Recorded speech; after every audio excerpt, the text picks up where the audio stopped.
Welcome back everyone. आज चाहिँ market तपाईँको केही छिनमै सर्किट ब्रेकआउट गरेर मार्केट बन्द भयो है। मार्केट टोटल 6% बढ्यो। 6% बढे लगतै यो चाहिँ आज 2875 मा क्लोजिङ भयो है। 162 अङ्कले बढेर। तपाईँले चार्टमा हेर्न सक्नुहुन्छ। यसमा चाहिँ जुन पनि हिसाबले यो बढ्यो आज, त्यो हिसाबले हेर्ने हो भने चाहिँ यसले चाहिँ एउटा 2714 को रेन्जबाट चाहिँ एकैचोटि 2877 162 को एउटा जुन पनि पोइन्ट छ त्यसलाई चाहिँ यसले कभर गर्यो। त्यो कभर गरे लगतै यसमा चाहिँ एउटा ग्याप क्रिएट भएको छ। यो ग्याप चाहिँ तपाईले मैले प्रिभियस भिडियोहरुमा पनि तपाईलाई भन्दै गएको थिएँ। यो ग्याप चाहिँ एउटा सिएमए ग्याप हो। यस ग्यापलाई चाहिँ मार्केटले चाहिँ एउटा अनस्टेबिलिटीको रूपमा हेर्छ बायर सेलिङको बीचको। र यसमा चाहिँ आज बाइङको मौका कुनै पनि नदिएको कारणले गर्दाखेरि चाहिँ यसमा चाहिँ एउटा एकैचोटि ग्याप बनाएर चाहिँ मार्केटले ओपन गर्यो। त्यो ग्यापलाई चाहिँ फिल अप गर्न लागि चाहिँ मार्केट चाहिँ आउँछ नै। यो चाहिँ एउटा युनिभर्सल ट्रुथ हो है। लगभग यो ग्यापलाई चाहिँ मेन्टेन गर्नको लागि चाहिँ यसले चाहिँ भोलिको क्यान्डलमै फर्किन्छ या भोलिको क्यान्डलमा यसले एउटा इन्कल्फिङ क्यान्डल चाहिँ क्रिएट गरेर चाहिँ यसलाई फिल अप गर्न आउने तेस्रो दिनमा चाहिँ फिल अप गर्न सक्छ भनेर हामीले बुझ्न सक्छ। त्यो लगतै आज जसरी मार्केटले चाहिँ हामीलाई किन्ने मौका दिएन, भोलि त्यसरी नै बेच्ने मौका नदिँदा भन्न सकिन्न है। जसरी आज यसले किन्ने मौका नदिकन बढेर आज सर्किट ब्रेकआउट भयो, त्यसरी नै भोलि किन्ने मौका नदिएर चाहिँ यसले हाम्रो बेच्ने रेन्जहरुभन्दा तलतिर चाहिँ आएर यसले एकैचोटि बस्न सक्छ। यो कुनै पनि फन्डामेन्टल अनुसारको यो वृद्धि चाहिँ हैन, यो चाहिँ सबै पोलिटिकल न्यूज र अहिले तत्काल चलिरहेको हाइप अनुसारको एउटा पम्प हो। त्यो पम्पमा चाहिँ हामीले चाहिँ इनकेस हामीले किनेको शेयरहरुमा चाहिँ प्रफिट छ भने चाहिँ यसमा चाहिँ बेचेर निक्लिँदा चाहिँ त्यसमा फाइदा हुन्छ र जुन बेला यसले यो ग्यापलाई कभर अप गर्न आउँछ, फिल अप गर्न आउँछ, त्यति बेला चाहिँ हामीले बाइ आउट गर्नेछौँ। र जुन पनि शेयरहरु हामीले प्रिभियस भिडियो अनुसार 1-2 हप्ता अगाडि किनेको थियौ, त्यो शेयरहरु चाहिँ अहिले सबै प्रफिटमै छन्।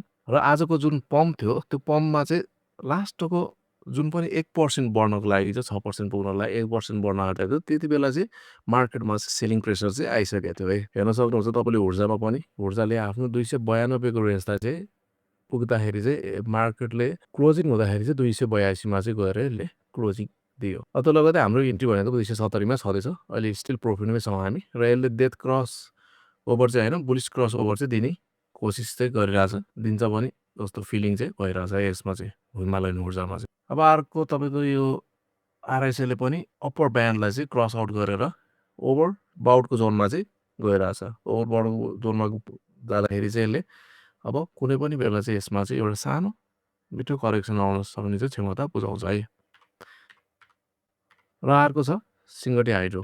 सिंगटी हाइड्रोमा पनि हाम्रो इन्ट्री थियो 314 मा। 314 लगतै अहिले चाहिँ यो 330 मा चाहिँ क्लोजिङ भयो। 330 लगतै हामी चाहिँ अहिले यसमा पनि प्रफिटमै छौँ। लगभग 4-5% को चाहिँ हामी प्रफिटमै छौँ।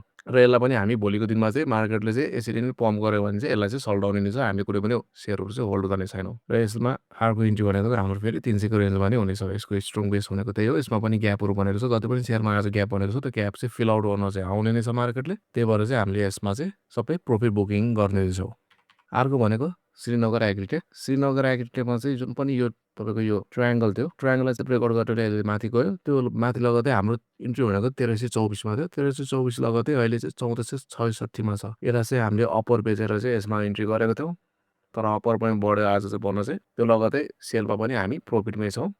र यसलाई चाहिँ हामीले 1500 को टार्गेट राखेको छौँ। 1500 को टार्गेट र 1550 को टार्गेटमा चाहिँ हामीले फुल प्रफिट बुकिङ गरेर चाहिँ यसबाट निक्लिन्छौँ। भोलिको केही छैनमै यसमा पुग्न सक्छ 1500 को रेन्ज सुरुको स्टार्टिङ फेजमा। त्यसमा चाहिँ हामीले सल्टाएर चाहिँ यसमा आउट भएर चाहिँ फेरि इनकेस तलतिर आइहाल्यो भने चाहिँ हामी पूर्ण इन्ट्री गर्नेछौँ यसमा नि। र आजको यो हाइप ड्रिभन जुन पनि यो बुलिश क्यान्डल भयो, त्यो बुलिश क्यान्डल देखेर चाहिँ अब मार्केट बढ्छ भनेर इन्ट्री गरिन हाल्नु होला। यो मार्केटले चाहिँ एउटा फेक ब्रेकआउट दिन खोजेको पनि देखिन्छ हामीले। र यो पोलिटिकल न्यूज ड्रिभन पम्प भएको कारणले गर्दा चाहिँ यसमा चाहिँ खासै धेरै टिक्दैन यस्तो क्यान्डलहरु।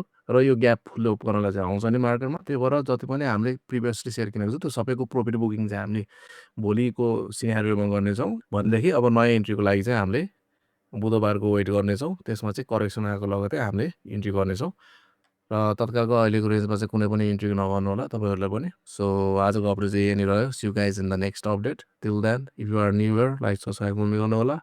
अब तपाईलाई भोलिको दिनमा चाहिँ मार्केट बढ्छ कि बढ्दैन र भोलि करेक्सन खान्छ कि खाँदैन, यो ग्याप फिल अप गर्न आउँछ कि आउँदैन भनेर के जस्तो लाग्छ तपाईले कमेन्ट गर्न सक्नुहुन्छ। Till then see you guys. धन्यवाद।